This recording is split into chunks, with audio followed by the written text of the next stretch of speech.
ஐக்கிய அரபு அமீரகத்தில் கடந்த 2 நாட்களாக கனமழை பெய்து வருவதால் அங்கு இயல்பு வாழ்க்கை பாதிக்கப்பட்டுள்ளது. இது தொடர்பான விவரங்களை தருகிறார் அங்கிருக்கும் நமது செய்தியாளர் நிவேதிதா.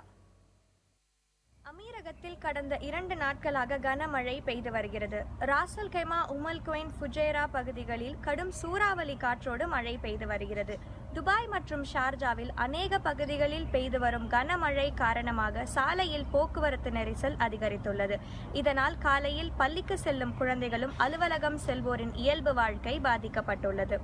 அக்டோபர் மாதம் முடியும் தருவாயில் இருக்கும் போதிலும் குளிர்காலம் தொடங்காத காரணத்தால் பொதுமக்கள் பெரும் ஏமாற்றத்தில் ஆழ்த்தப்பட்டனர். எதிர்பாராத விதமாக பெய்து வரும் இந்த கனமழை காரணமாக சூடு சற்று தணிந்துள்ளது. ராஸ் அல் கைமா மற்றும் ஃபுஜைரா பகுதிகளில் பெய்து வரும் கனமழை காரணமாக அங்குள்ள மலைகளிலிருந்து பாறைகள் உருண்டு சாலையில் விழுந்துள்ளன. இதனால் சாலையில் போக்குவரத்து நெரிசல் அதிகரிக்கப்பட்டுள்ளது. ஆங்காங்கே தேங்கி நிற்கும் தண்ணீரின் காரணமாக கிராமப்புற மக்களின் இயல்பு வாழ்க்கையும் பாதிக்கப்பட்டுள்ளது. இதே நிலை அடுத்த 2 நாட்களுக்கு தொடரும் என்று அமீரக வானிலை ஆய்வு மையம் தெரிவித்துள்ளது. புதிய தலைமுறைக்காக துபாயிலிருந்து நிவேதிதா ஆனந்தன்.